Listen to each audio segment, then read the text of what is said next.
So new people who were here yesterday. So what we'll do is the first bit, I'll cover off a little bit like the beginning of yesterday's talk. Yesterday we spoke a bit, we then went into detail about the lab process and how it works in the lab. Today we'll do more of like the sciencey tech part as to how we break down these regions in a bit more detail, because that's the fundamental difference between how we operate and how some of the other testing companies provide their services. So that's the difference that we'll be going into. We can also have more time for any Q&As and go through really where we're going as an organization and our philosophy. Because we've come into, I've been involved in DNA. My name's David Nicholson. I've been involved in DNA testing since about 2004. So a long time. And we launched the first test at Who Do You Think You Are in 2006 in the UK. And at that time, no one knew what DNA is, but you had like 8 people deep at the booth wanting to buy it. So it was like, whatever, we want to get this. And I think, as I mentioned, for those of you who were here last night, what we then had was we had people who were saying, well, I know I'm British, I know I'm European, I want something else. So we kind of stepped back a little bit from the market and decided to really develop a type of test that worked with a lot of detail. So what we've then been doing is, who were here at the banquet last night? Okay, so this is David Lambert from the New England Genealogical Society, if anyone knows him as a genealogist. So he runs a show called Extreme Genes. About 2 or 3 years ago, we started setting up the Living DNA product for racism education across the UK.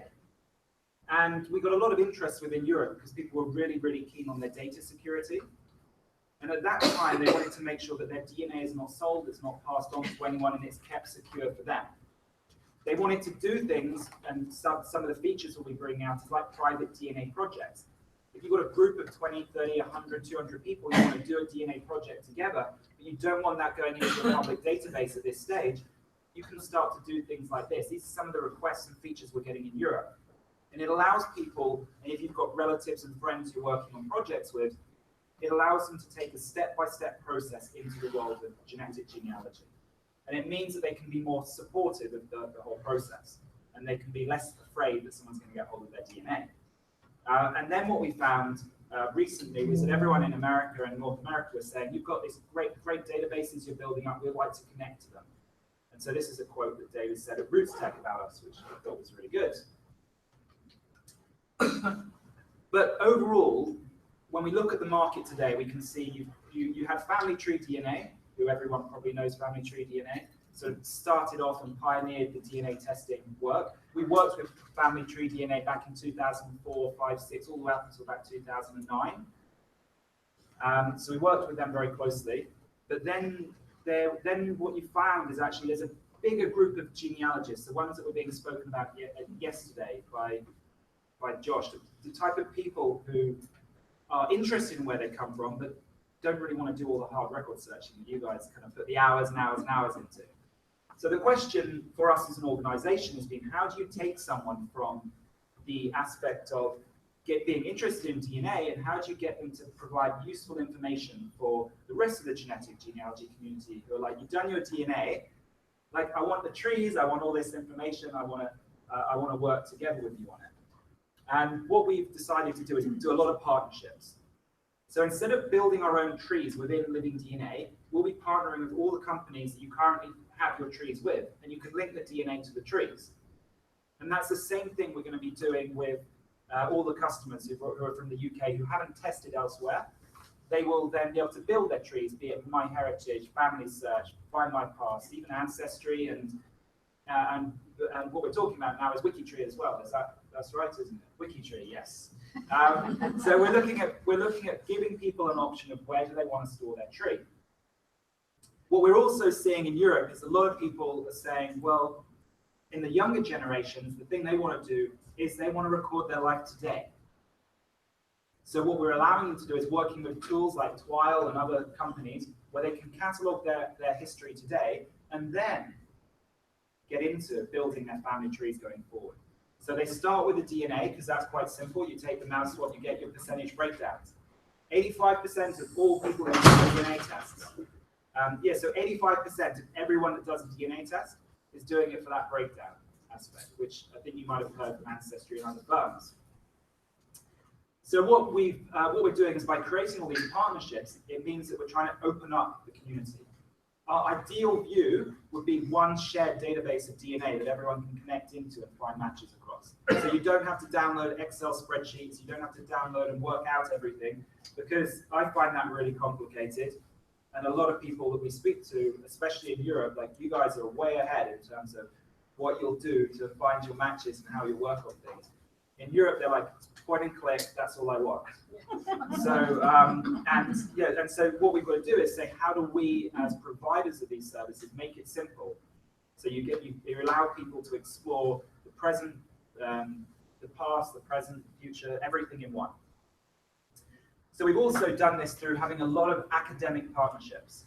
And that means that we're taking the wonderful technology that's coming out of universities and making it accessible to everyone. And some of the features we'll be bringing on board, a lot of them have come from PhD students that we're working with in different universities. And we'll fund them for, co-fund them actually, we'll co-fund them for maybe 2-3 years to work on a particular area of the product. And then that gets released. And that's work that has already been done within the universities, but isn't actually useful for customers. So one of them is, we want to do that work out my missing relative. What is their ancestry and how do they fit together? So that's one thing that we want to really work and do. The other thing that we can do with DNA, well, these are some of the people who we work with at the moment. And for those who were there last night, our real purpose behind what we set up as an organization is how can you use DNA to connect the world? So we have what we call the One World, One Family project, and we're testing hundreds of thousands of people's DNA across the entire world to give you a regional breakdown of your ancestry, not only in the British Isles or Germany, but in all the other countries that are possible. And we've identified about 2,000 to 3,000 regions that we think we'll be able to narrow it down to over a 5-year project, starting with Europe and expanding out into other areas. What we're also doing is working with a lot of education authorities to provide this service to schools across Europe and across North America. And if anyone has any contacts in schools or education authorities, please come see us, because that would be really, really helpful. So the first thing that, for those of you who, this is for the benefit of those of you who haven't heard the talk last night, is about anti-racism. In the UK, it's a massive issue. 97% of schools have issues with bullying and racial harassment. You'll have kids, as I said yesterday, who will walk into classrooms and say, if you're not white, you should be shot. And all of this is going on. So what we wanted to do is to say, can you use DNA and combine that with the education on history, culture, migration. So that's one aspect. But then what you have is you have everyone else in the education system who kind of just think of today. History is something that's happened in the past, and most people think it doesn't affect them today. Like kids-wise, and a lot of the community, a lot of the adults in different communities around the UK say, well, that's boring. I'm not interested in that. It's all in the past. Forget it. And what you miss is there's lessons. Like we hear today that there have been over, I think, 767 concurrent wars since World War II. There's never been a time that I think there's been maybe 10 or 15 seconds in the entire, hundreds of years without war. Yet we learned the lessons back then. When someone got killed, did we not learn that maybe that's not the thing to do? And so coming through the generations, what we're finding is even in schools that we're working in, which have not really a racial discrimination issue, they're learning much more about being much more open to the world and to history. Can we learn from the past to actually move forward? There's no point having the latest iPhone if someone's feeling depressed at school. We live, come see us in Frome, Somerset, gorgeous place. England, you're welcome anytime. It's voted the 2nd or 3rd best town to live in the UK. So everyone's going, yay, we've done really, really well. The school, the secondary school, when kids come out aged, I think it's 16. So I don't know what years that is over here, but secondary in the UK, age 16, 87% of them have diagnosed mental health issues. And we're in the 2nd best place to live. So Like what is kind of going on? And this is a situation that we're saying is there's so much wisdom, and in the room sitting in now, you've lived incredible lives in different ways, and there's all this wisdom. We kind of another thing we do is we kind of forget all of that. It's like, move on, let's get to the next generation. But there's a lot of wisdom that can be passed down. And through what we're finding is through DNA, people are starting to get interested in that. They want to know what happened. A lot of people in the UK take a ferry or anything. You could just go there. So there's a lot of fascinating things that people just didn't appreciate. So we bring that into the schools. Asylum seekers. A fact that always has amazed me is that you've got someone from the UK and someone from China. They share more DNA in common than two people in adjoining villages in Uganda, next door to each other in Africa. So it shows just how closely we're all related. And that's why when you do the admixture test, it's really difficult to try and break everyone out, because we're actually really, really, really similar.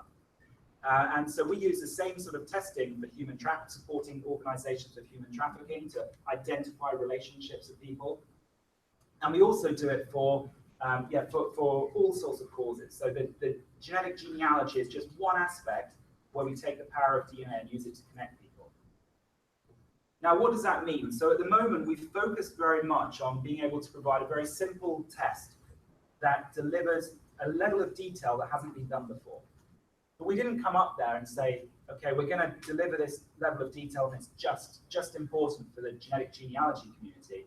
We first of all did this level of detail for the Aboriginal Australian community, where you've got all of the stolen generation in different parts of Australia needing to be reunited with which of their homelands that they come from. So that came from that aspect.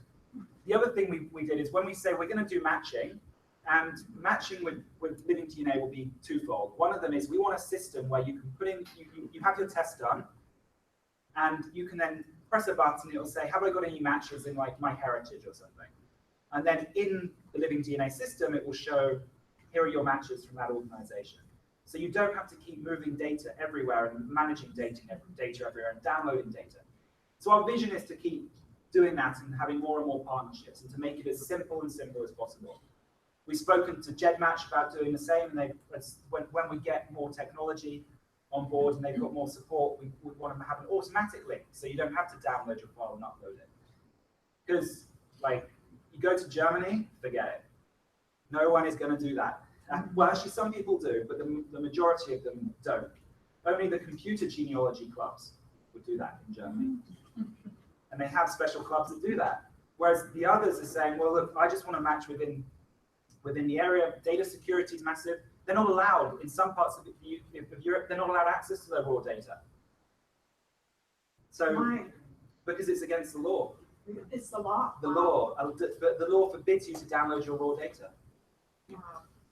So these are some of the things that we're doing. So we'll have our living DNA system, and we'll make it as accessible to people as possible. But in some countries, they'll only match with people in living DNA because legally we can't do anything else. So it's really interesting, different perceptions of DNA depending on where you're actually talking about in the world. And this would be, yeah. One thing to clarify with Germany would be that during World War II, Hitler was asking everybody to do their genealogy at that time, so to prove whether they were Jewish or not. And so people now, after the generations, are still feeling that's why there's the fear in Germany. Yeah, and then you go to the former German provinces, and we were trying to do the German project, and it kind of spans out everywhere. You can't put the German ++ project, or you get in a lot of problems. But there's all the other countries, and they're like, I don't want to touch that, or I'll do it, but it can't be associated with Germany. There's all sorts of political interests that's going on, which is quite incredible. So yeah, it's just differences depending on where you are in the world. So with the testing, we've included the mitochondrial DNA, the Y chromosome, and the autosomal DNA, so you get everything in one. And that's a really exciting service because we use that both for the educational perspective, but also then in the future to narrow down and highlight from a matching perspective.